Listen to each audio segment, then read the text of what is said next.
todo dia que eu vou fazer um vídeo me dá isso, me dá o frio na barriga. E, portanto, daqui a pouco eu já estou melhor e mais soltinho para falar com vocês. Tá? A aula de hoje vai ser desvendando os códigos secretos dos olheiros. Tá? A gente vai procurar fazer um manual completo para entregar depois. Né? Hoje eu vou fazer um resumão, mas logo vou entregar uma aula mais completa para quem assistir essas aulas. Os olhos que observam, que faz parte do primeiro capítulo. Tá?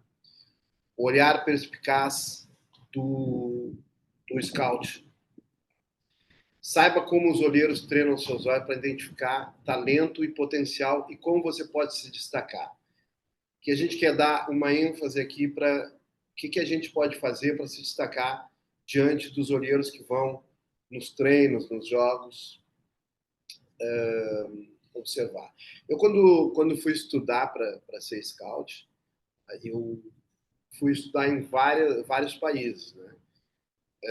Para poder tirar um pouquinho de cada um deles e ser a minha essência. Tá? Então, eu estudei em países como Itália, Inglaterra, Portugal e Espanha. E também aqui no Brasil. Aqui no Brasil eu fiz o curso com o mestre Pombo, que é o analista de futebol da seleção feminina aqui do Brasil. Ok? Então, só para falar um pouquinho aqui do meu percurso. Detalhes que fazem a diferença. Explore, atleta. Explore os pequenos gestos e habilidades que podem passar despercebidos, mas que fazem toda a diferença na percepção dos olheiros. Os olheiros têm um olhar treinado, já capaz de identificar talento até nos detalhes mais sutis. Pensem em como o jogador controla a bola em situações de pressão ou como ele lê o jogo. Vamos focar em aprimorar esses detalhes para impressionar os olheiros. Por exemplo, ao treinar, concentre-se em jogar a bola com precisão, mesmo sob pressão, como faz o André, jogador do Fluminense, por exemplo, que faz aquilo muito bem. Né? Se eu conseguir treinar isso observando esses jogadores que têm uma alta performance, eu vou conseguir fazer melhor aquilo que eu quero me propor a fazer dentro do futebol.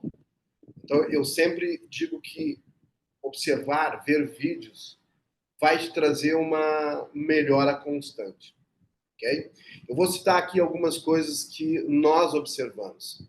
Tá? Técnica individual. O controle de bola, a habilidade de drible e a precisão nos movimentos com a bola. Tá? O chute, a potência, a precisão e a variedade de chute, seja de curta ou longa distância. Né? O atleta, se ele tem coragem para fazer esse chute, é importante isso. Tá? Tem aqui deixa eu só falar uma coisa. Se alguém quiser também fazer alguma pergunta, fiquem à vontade, tá? É uma aula interativa aqui, não é uma palestra. Podem perguntar, podem questionar também algum exemplo prático que a gente possa responder também. O objetivo aqui é instruir, levar conhecimento de fato, não somente inflar as pessoas com conhecimento, e sim compartilhar, tá? Muito bem. Vocês podem, se não quiserem falar aqui no vídeo, podem mandar pelo chat, que a Jorge está aqui, e vai lendo aqui para mim, e a gente vai tentando responder o que vocês perguntarem. Tá? Outra coisa que a gente costuma ver é o passe, né? A qualidade dos passes, incluindo passes curtos, longos e diagonais, e a visão do jogo, se ele escolhe a melhor opção ou não do passe. Isso é importantíssimo para nós. É uma coisa depois que a Jorge também vai falar na formação dela, né, é a leitura que ele faz no momento que ele tem a bola no pé e vai fazer o passe. Portanto, ele tem que ver isso bem e escolher a melhor opção. Marcação individual. A capacidade de acompanhar e neutralizar um jogador adversário, incluindo posicionamento adequado e o uso da inteligência da força. Tá? Inteligência tática. A capacidade de ler o jogo, que é o que estava falando agora, antes, no item acima, tomar decisões rápidas, estratégicas, posicionar-se de forma eficiente em diferentes situações, tudo isso faz parte da inteligência tática que a gente observa. Movimentação sem bola. Tá?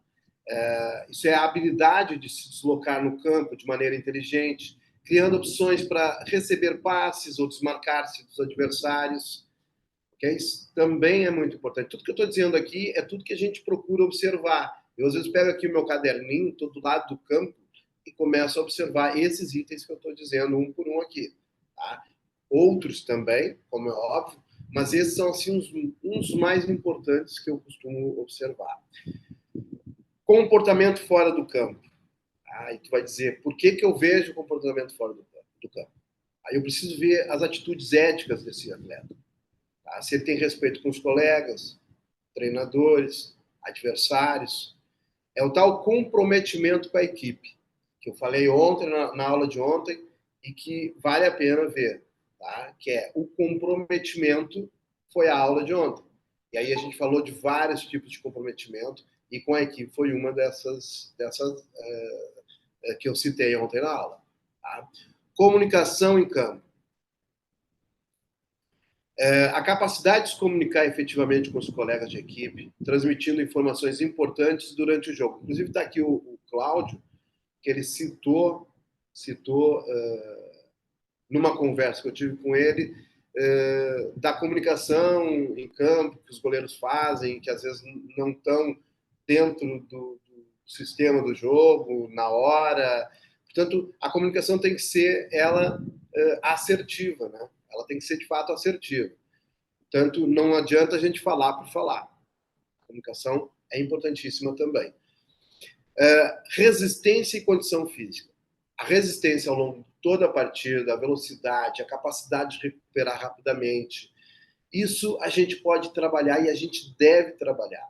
Tá? O que nós hoje observamos que os clubes eles estão mais focados na parte tática e técnica, né? Principalmente nas idades de 13, 14, 15, 16 anos, e deixa um pouco a parte da condição física de lado. Foi o que eu observei aqui em Porto Alegre, nessa pequena estada, a gente está aqui desde março. E isso faz com que eu tenha que dizer para o atleta que ele tem que procurar se condicionar fisicamente fora ali do seu clube.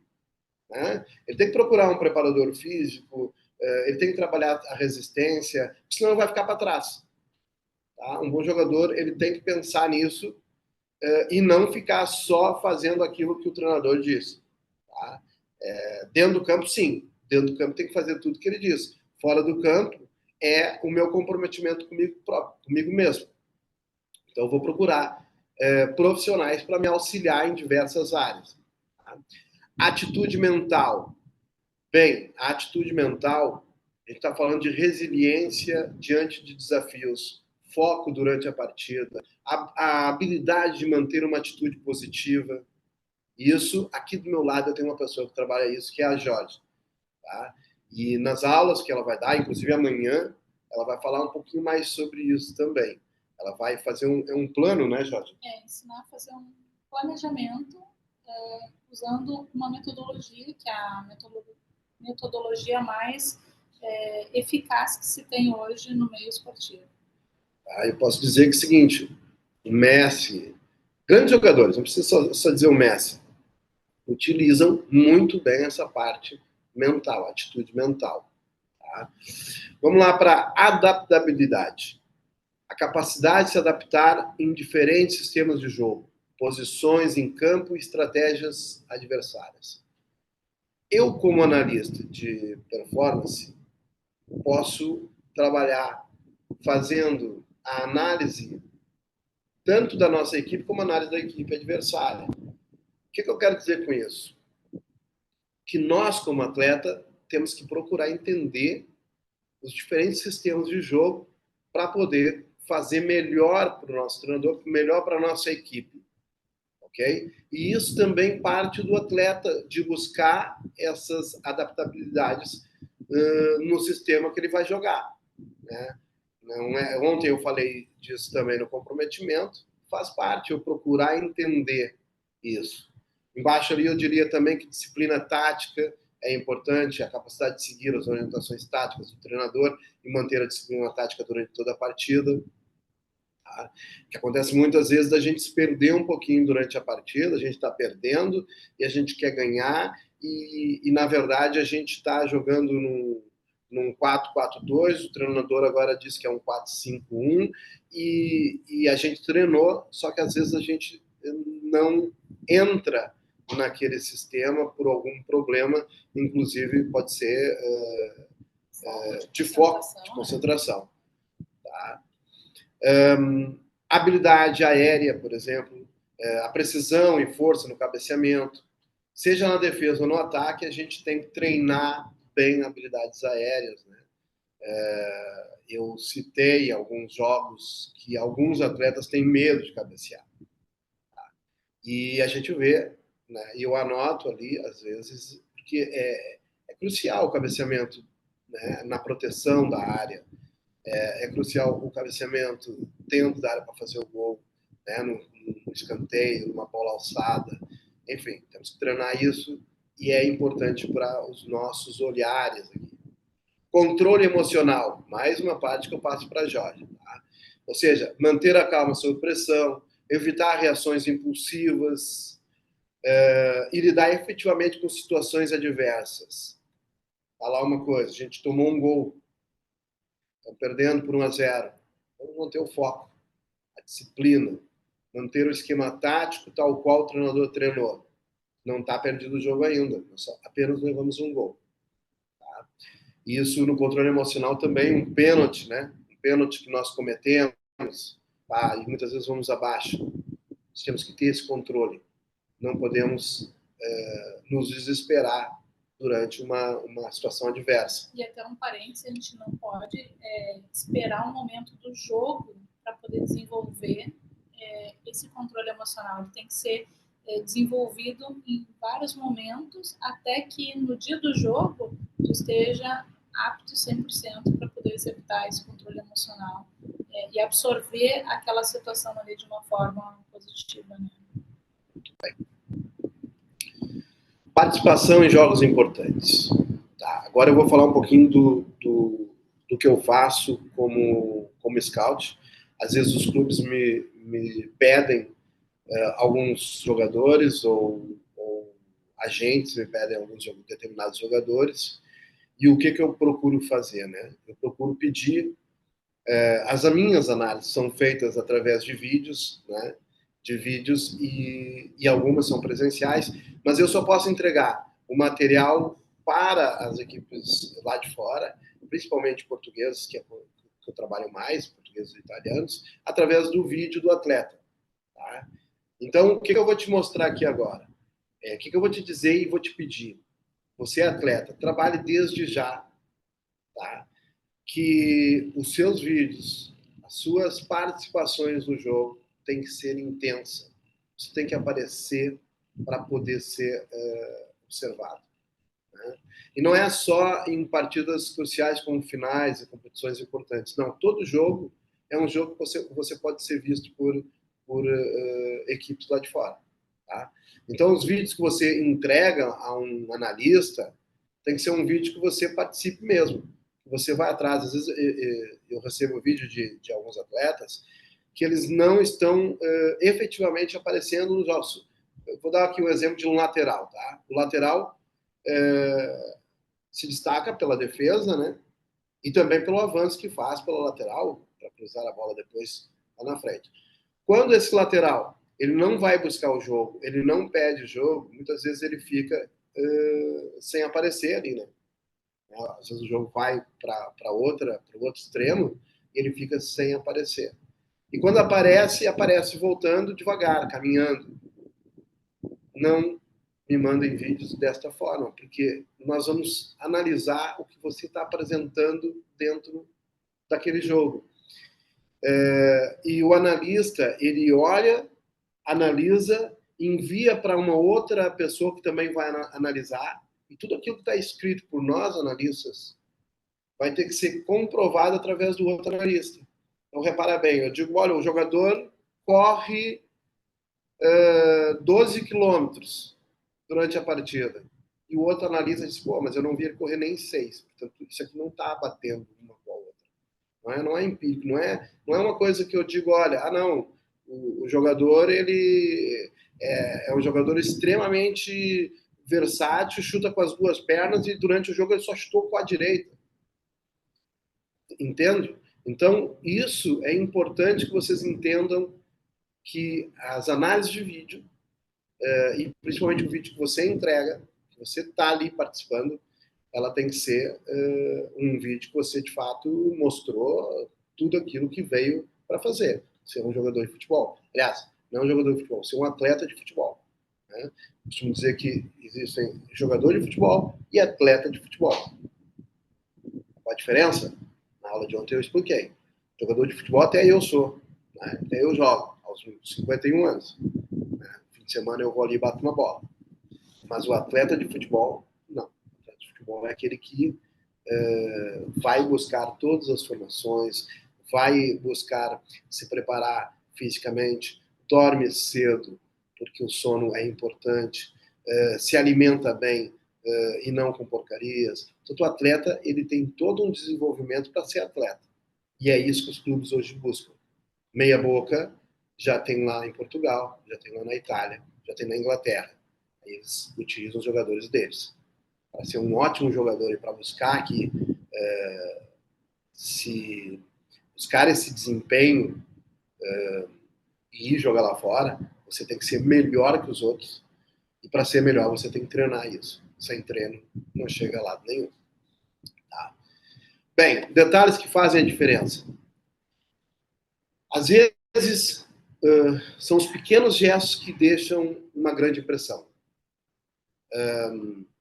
Pode ser movimentos específicos ali no campo, a comunicação em campo, a leitura rápida de uma jogada. Um exemplo notável disso é Messi. Né? Isso ninguém discute. Ele é conhecido por sua técnica refinada e pela capacidade de fazer a diferença nos momentos cruciais de uma partida. Nós vamos incorporar esses detalhes também nos nossos treinos. Tá? Treinos e jogos para se destacar e o potencial que vocês têm. E aí, como é que eu faço isso? Em primeiro lugar, pode ver vídeo, tá? Cara, tu vai ver o vídeo do Messi, tu vai entender que o futebol não é só com os pés. O futebol está aqui na cabeça também. Vocês devem ter visto vários vídeos do Messi que, antes dele pegar uma bola, ele olhou para todos os lados, fez um mapeamento da jogada e quando a bola chegou no pé dele, ele já sabe que vai dar o primeiro toque, sabe que vai dar o drible e vai em direção ao gol. Né? Tem uma jogada dele que é fantástica, que ele sabe que está em impedimento, vocês já devem ter visto também. E ele sabe que está em impedimento, a bola vai para ele, ele deixa a bola passar para o atleta dele e se posiciona para receber e fazer o gol. Tá? Quem é que faz aquilo? Ninguém. Quase ninguém aqui no Brasil. Mas isso ele está treinado para fazer. E a gente também pode treinar isso. Então, mais uma vez, a gente pode treinar com a Jorge essa parte. Né? Portanto, crie situações de treino que foquem na precisão de movimentos, na atenção aos detalhes. Incentive a observação mútua entre os jogadores e aprendam uns com os outros. Tá? O desafio que eu faço para vocês é assistam vídeos de jogadores profissionais e identifique os detalhes que fazem a diferença nas suas performances. Sempre pensando na posição, né? Olha a tua posição e busca profissionais que sejam destaque hoje no mercado, que estejam na mesma posição que tu está trabalhando e te preparando para se tornar um profissional, né? No caso de jovens ainda em preparação. Exatamente. O que eu já disse faz todo sentido. Né? Eu sou um lateral direito, então por que não olhar os vídeos do Cafu, que hoje não joga, mas que foi um dos laterais direitos mais completos da história. Né? Por que não olhar no lateral esquerdo um Roberto Carlos ou um Marcelo, que ainda está jogando? Apesar daquele erro do jogo do Fluminense recente, não faz dele um jogador ruim. Muito pelo contrário, foi um ótimo atleta e que ainda se destaca. Bem, o que realmente importa em campo, tá? Desempenho técnico. Então, entenda as habilidades técnicas que se destacam e impressionam os olheiros e como aprimorar esses aspectos no seu jogo. Tá? 2, compreendendo o posicionamento. Explore a inteligência tática e a capacidade de se posicionar estrategicamente durante um jogo. Na parte do desempenho técnico, tá? No futebol, o desempenho técnico é como se fosse a nossa assinatura no campo. Vou dar um exemplo de um jogador que foi Zico, Carinho de Quintino, quem é que não conheceu, cujo controle de bola e a precisão de passes são lendários, né? Para aprimorar isso, para aprimorar nossas habilidades técnicas, vamos focar em exercícios específicos, como esse, como passes. Tá? E aí a gente pode pensar em vários exercícios. O atleta pode... o atleta quer vencer, não é pode. Ele vai procurar praticar isso. Tá? Seja em casa, seja com um outro profissional, ele vai procurar praticar para poder vencer e para poder chegar perto daqueles que foram melhores nessa linha de passe, por exemplo. Vai focar nessa técnica correta, sem dúvida alguma. Tá? Isso não apenas melhora nossas habilidades individuais, mas também eleva o nosso nível do nosso futebol. Hoje a gente tem, né, uma equivalência aí de 20% de talento nato e 80% de talento, de habilidades desenvolvidas, né? Não são os talentos, e sim são habilidades, né? Que são desenvolvidas entre diversas etapas diferentes do nosso condicionamento de alta performance, né? Do atleta de alta performance. Exatamente. E segundo ponto que eu queria focar é compreendendo o posicionamento. Tá? Posicionamento não é apenas onde você está no campo, mas sim como você utiliza aquele espaço. Vamos pensar num outro atleta, Cano, do Fluminense. Parece que está sempre no lugar certo, na hora certa.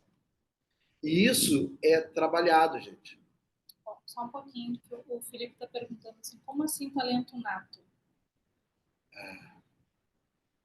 Como assim talento nato? Olha só, vou dar exemplo, né? Existe o talento nato e o talento que tu vai percorrer, que tu vai construir. Tá? Jogadores mundiais hoje. Messi, talento nato, nasceu com ele. Cristiano Ronaldo, um cara trabalhador que foi buscar a excelência no trabalho dele. E é isso que a gente está falando. A gente não está falando só no talento nato, mas também naquilo que a gente pode trabalhar. Felipe, tu pode ver que há jogadores que a gente chamava antigamente, e quem é mais antigo, a gente chamava de carregador de piano. Né? Foi o Dunga da seleção brasileira. Tu tinha um cara com talento nato, que era o Romário, e tinha o Dunga que carregava o piano. Mas o Dunga aprendeu muito no exterior. Quando voltou para cá, ele já tinha uma técnica apurada. Né? Então ele foi procurar. Então o talento nato nasceu com o Romário, mas o Dunga foi buscar e aprimorou também o talento dele. Não sei se consegui responder a tua pergunta.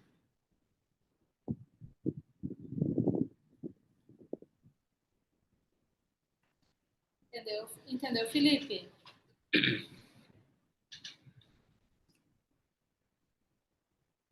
Ok. Muito bem. Então a gente estava falando do Cano, né, da inteligência tática que ele apresenta, e isso a gente pode melhorar, tá? Tudo do atleta pode se melhorar. Desde a parte física, a parte técnica e tática, e nós temos profissionais que podem te ajudar a melhorar isso. Né? Ou seja, a parte física, o preparador físico, na parte técnico-tática, o teu próprio treinador.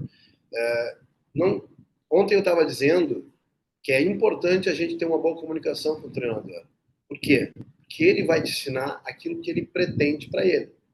Tá? E se tu aprender com aquele treinador, tu vai levar para o resto da tua vida e vai usar isso em outros clubes. Então, essa boa comunicação faz parte de quem quer ser um atleta de verdade, ok?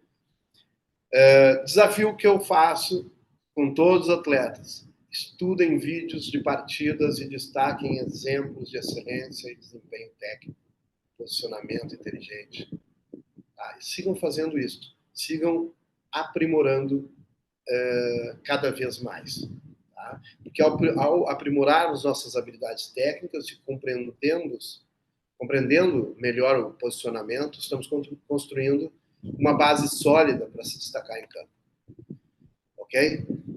Treino, determinação, astúcia, são características que impressionam os olheiros.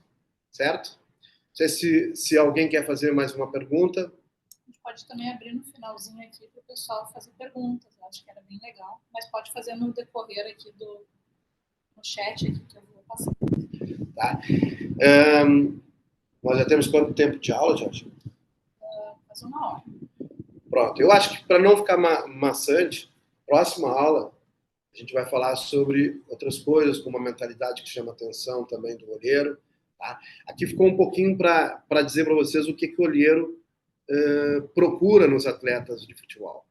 Eu acho que consegui passar um pouquinho dessa experiência, um pouquinho daquilo que eu estudei e que vocês, como atletas, podem começar a pensar. Nós vamos entregar também um manual escrito depois. Sim, amanhã. Amanhã, tá? De tudo isso que foi dito, para que você, então, mentalize e comece a fazer um 2024 melhor. Ou seja, seguindo essas regrinhas, seguindo este aulão que a gente está fazendo, você vai melhorar a sua performance, tá? E tem que seguir legal.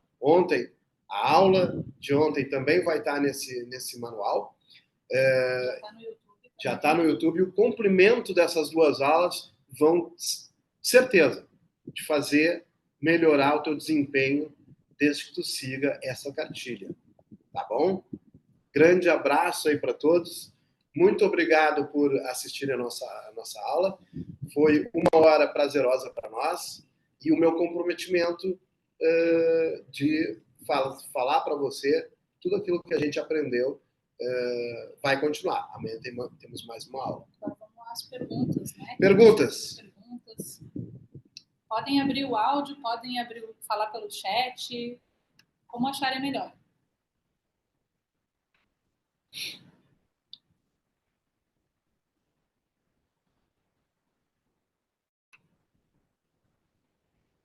Jorge vai me ler ali as perguntas que vocês tiverem.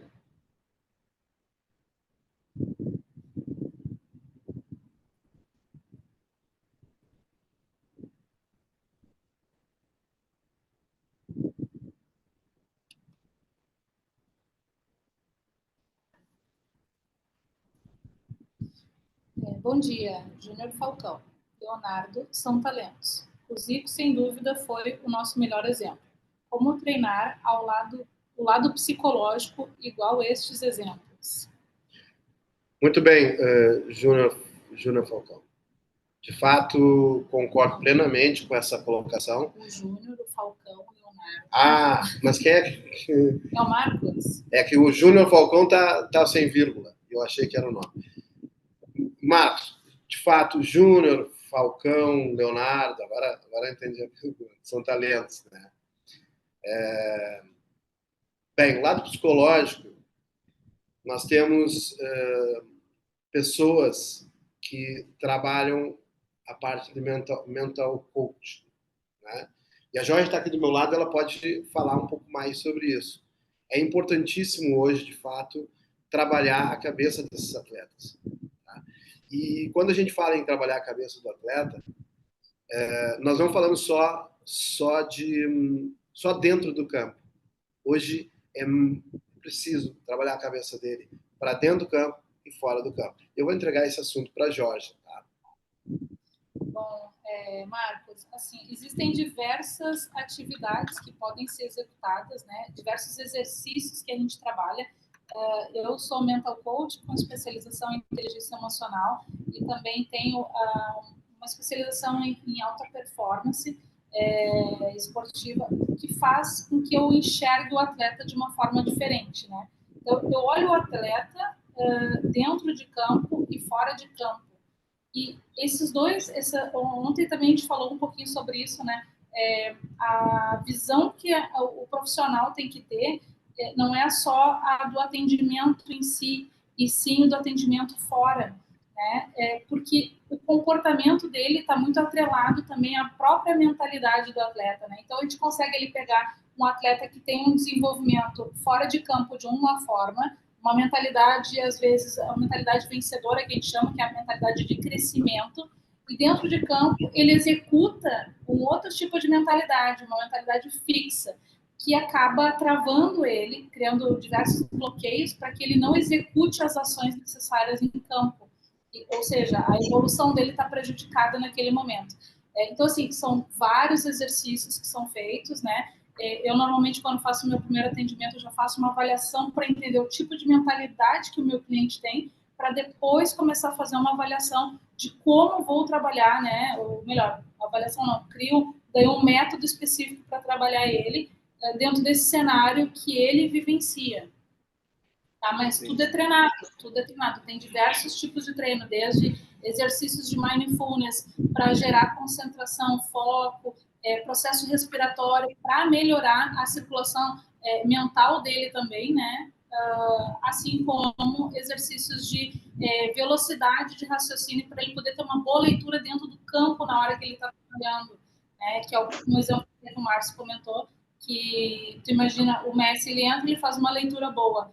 Essa leitura boa foi treino, né? Pouco da habilidade natural dele e também complementação de treino no caso dele. Mas outros atletas podem treinar desde o zero todo esse processo, né? Então, assim, é muito, muito tranquilo. Posso continuar pegando uma situação com relação a... Tá ouvindo? Sim, sim. Eu acompanhei ali no Grêmio, no Cristal, a trajetória do Natan. Natan, que está no profissional do Grêmio. Inclusive jogou com meu filho. Inclusive jogou com meu filho lá em Portugal. Mas a personalidade do menino já era formada. Ele fala assim, vou fazer acontecer hoje, vou para dentro. E assim, tecnicamente é absurdo, né? E aí eu ficava olhando ali, para nossa, como é que treina isso, né? E ele veio daquela situação, né, de lado social, daquele jeito. E aí, quando ele teve a oportunidade de estar no Grêmio, aí ele falou, não, isso aqui é tudo que eu queria, então vou fazer de tudo para estar aqui e melhorar cada vez mais. Então aquilo ali me surpreendeu, né? Aquilo ali me chamou a atenção. E ele cada vez mais subiu um degrau. E quando ele teve agora a oportunidade no Brasileiro, ele mostrou realmente que ele é diferente. Isso aí são raros os jogadores hoje no Brasil. Eu achei muito legal. E aí, como é que se treina isso aí para aqueles que não têm? Isso que é essa situação aí. Eu posso falar? Tá. A primeira parte que eu vejo, assim, falando da questão emocional, psicológica, né? Eu vejo que o atleta, ele precisa primeiro, ele querer, né? Ele enxergar que existe essa necessidade. Então, a gente tem que fazer uma autoanálise, né? Que é uma palavra bem usada aí no mercado ultimamente, mas ela só funciona se tu entender realmente o que ela significa, né? Então, tu tem que ter uma primeira base ali, eu uso muito a brincadeira, como a gente viajava muito, eu uso a brincadeira para analogia ali, para criar um entendimento, tu vai desfazer a tua mochila, a tua mala, coloca tudo em cima da mesa, vê para onde que tu quer ir, né? Qual que é a direção, qual que é o país que tu vai hoje. Analisa o cenário daquele país, né? E depois tu verifica todos os itens que faltam pôr na tua bagagem, entende? Então, assim, essa é uma analogia para algo que eu vejo na realidade dentro da vida do atleta, né? Então, o atleta, ele tem que, primeiro, enxergar tudo que ele tem, quais as qualidades, quais as dificuldades, porque perceba bem o seguinte, o atleta, ele cresce, quando ele nasce ali, naquele círculo familiar dele, ele já nasce diferente, né? Tanto que os pais são os primeiros fãs do atleta, né? A família são os primeiros torcedores do atleta. E aí ele vai para o meio escolar, ele se destaca já na escola também, porque normalmente o talento dele é diferenciado em relação a uma turma de escola, por exemplo. E aí ele começa a se destacar. Aí todo mundo aposta, coloca ele numa escola, tá? Aí ele vai para uma escolinha, para uma base, enfim, faz uma teste, peneira, depende de diversos cenários, né? Mas a base normal é essa. Aí ele vai para aquele ambiente, chega naquele ambiente, ele não é mais o tão diferente, ele é um pouco mais ou menos mais do mesmo, né? E aí, aquele momento ali, eu começo a perceber algumas dificuldades do atleta. Por exemplo, quando o atleta não reage a cenários de frustração, ele começa a culpar o talento dele como o problema para ele não evoluir. E ele não se acha competente. Aí, neste momento, eu preciso fazer com que ele desfaça tudo que ele tem e enxergue aquele ambiente novo para poder verificar tudo que falta. E a partir dali a gente começa a criar modelos de exercícios e planejamentos, né? Que a gente fala planejamento aqui, as pessoas às vezes entendem, tem que botar tudo numa planilha e seguir a risca, mas não é isso. É saber os exercícios certos e cumprir. Hoje eu tenho atletas que eu atendo que eles fazem exercícios diários, né? E tem que me prestar conta sobre os exercícios diários para poder chegar naquele objetivo. E aí eu também tenho atletas dentro desse circuito que em 30 dias já estão vendo o resultado, tanto da concentração, tanto da leitura de jogo, tanto da definição do percurso, porque a maior parte deles sonha em ser jogador da seleção, por exemplo.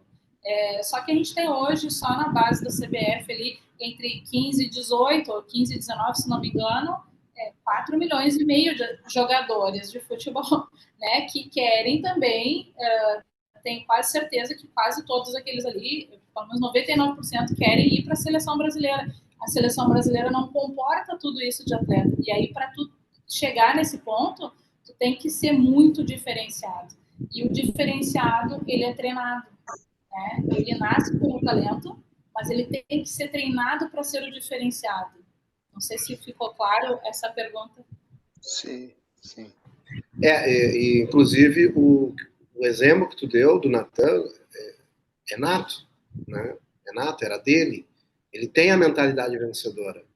Alguns outros atletas têm que trabalhar para ter.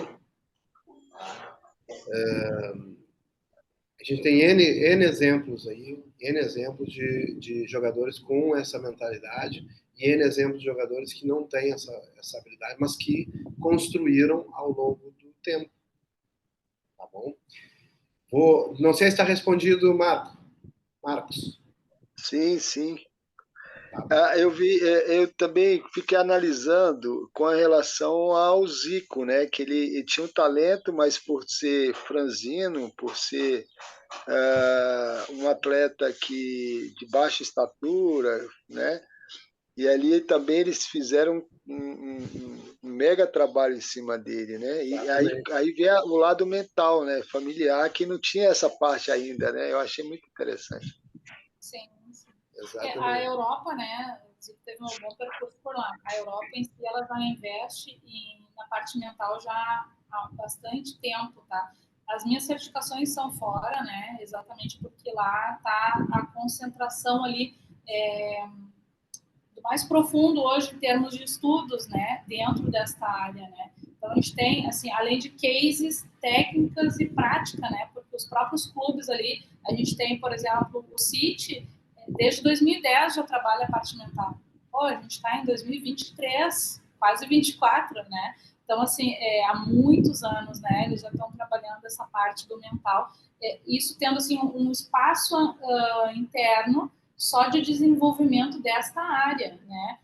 Na área com profissionais como um coach ou psicólogo esportivo, né?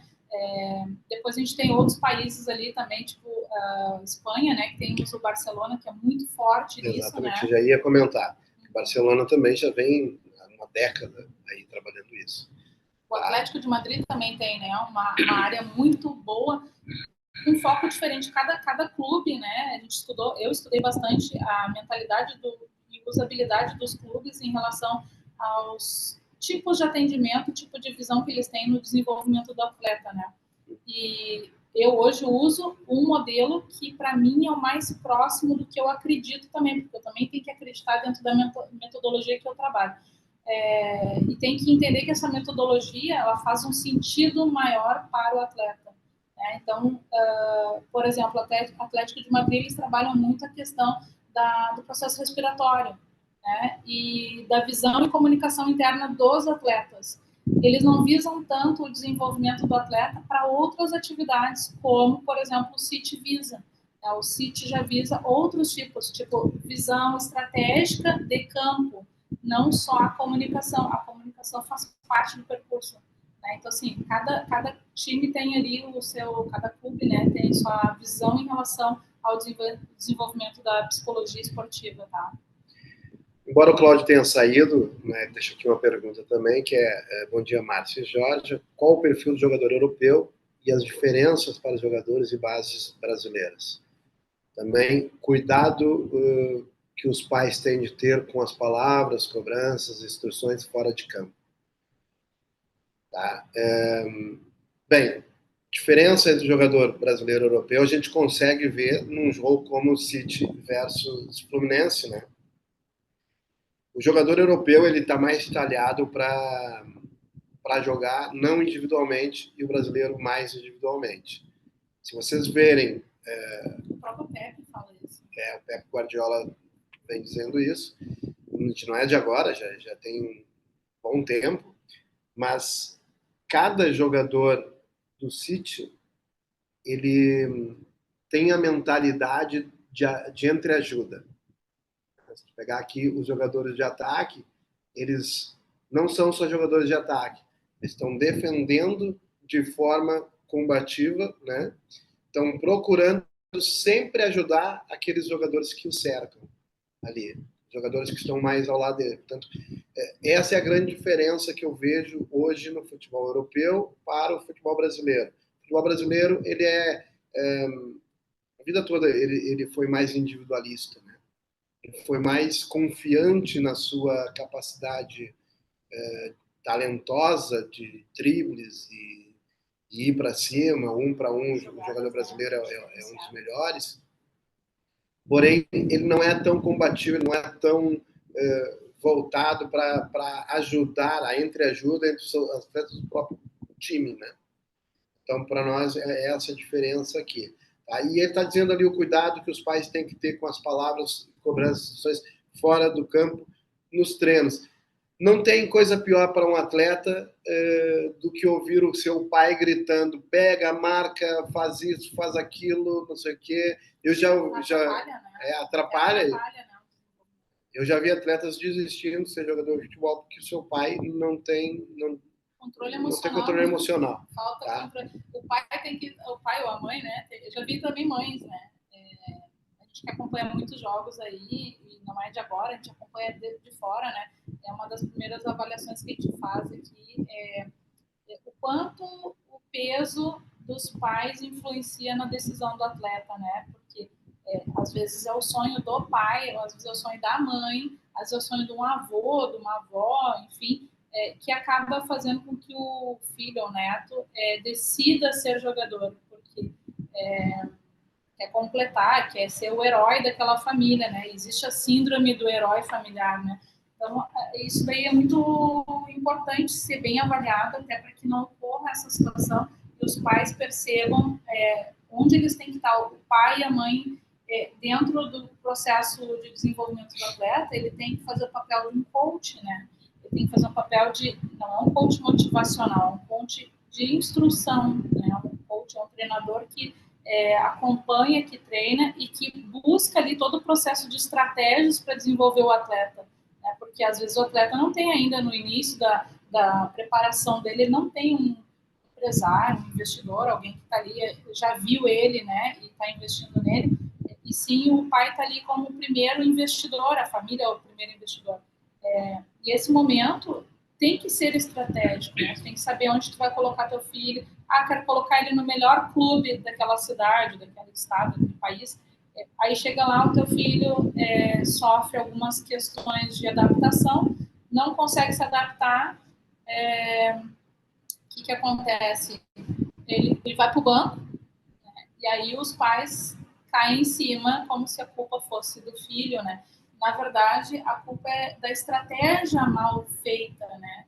O mau planejamento para colocar ele ali. O objetivo dele como criança é jogar, e quanto mais ele jogar é um treino, né? A atividade dele dentro de uma escolinha, dentro de uma base, é treinar e se dedicar ao máximo para poder se desenvolver até tornar um profissional, né? Então, é o processo da formação, né? Quanto menos os pais estiverem influenciando em questão motivacional e sim estratégica, melhor vai ser. Bem, a gente acabou respondendo, Cláudia. A gente, apesar de ver que você não estava aí, mas como vai ter o vídeo depois, vocês podem depois rever, então. O Marcos também enviou uma outra pergunta aqui, ó, sobre a hipótese. Teve uma situação do Barcelona, usou este e-mail. Vocês têm ideia sobre este e-mail? Barcelona e PSG. Se quiser explicar melhor, porque eu não entendi. Desculpa. Pode abrir. Então essa situação aí que apareceu, muitos falaram da hipnose no futebol. E naquele jogo... Hipnose. É que eu li hipótese. Eu escrevi rápido aqui, eu acho que alguma coisa aconteceu desse... Mas assim, a hipnose, aquele jogo, Barcelona e PSG, eles fizeram ali um trabalho de hipnose com vários atletas, né? E deram certo, né? Uma alta concentração, achei muito interessante, né? O processo de mindfulness, tá? Que é o mesmo que eu utilizo também, porque eu também acredito nesse modelo, tá? De não hipnose profunda, tá? Mas um processo inicial onde a respiração te leva a um processo de flow, né, mental, que é o processo da hipnose, tá? Ele é um percurso do processo da hipnose. O processo de flow ele é essencial para ativar a concentração e quebra de, não vou dizer quebra de bloqueios, tá? Mas assim, reconstruir modelos mentais que são necessários dentro de uma programação neurolinguística, de uma PNL, né? Então, assim, o processo de hipnose, ele realmente, eu acredito nele, né? Porque eu trabalho com isso, entendo bastante sobre isso e eu acho que é importante. Mas eu não gosto dessa hipnose muito profunda, tá? Que a pessoa perde sentido, aí tu diz, olha, agora tu é um cachorro, né? Essa hipnose eu não curto, tá? Mas eu sei que existe, tá? Eu acho que a hipnose em processo respiratório, ela é interessante e ela faz sentido, sim, dentro do desenvolvimento do atleta, tá?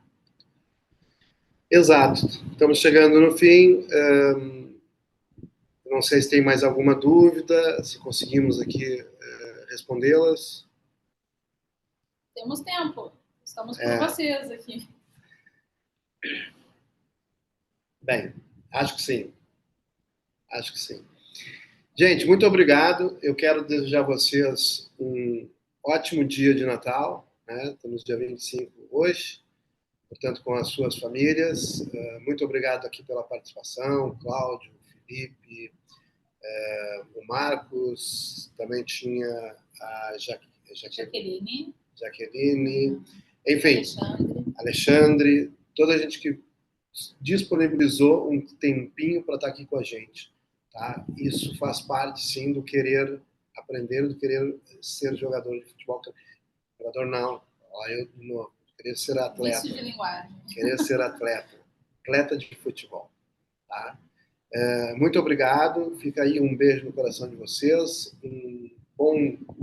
uma boa segunda-feira e amanhã a gente volta às 10 horas novamente. Amanhã é sobre planejamento, viu? Como montar esse plano, viu, Marcos? Amanhã eu vou explicar exatamente como que faz todo esse processo do planejamento para elencar ali as necessidades que o atleta precisa, tá?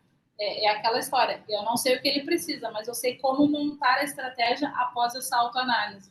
Tá, e até vou pedir para a Joana, não sei se é possível, ela pode daqui a pouco me dar aqui um tapinha aqui. Não vou fazer isso. Mas, Mindfulness, pode falar um pouquinho sobre isso mesmo? Posso falar sobre Mindfulness. Okay. Se todo mundo quiser, eu posso falar. Ok. Que é um das coisas que dá resultado, inclusive, para o Messi. Então, se dá para o Messi, eu acho que dá para todo mundo. Né? Gente, muito obrigado, então. Fiquem com Deus e até amanhã. Tá bom? Amém. mais.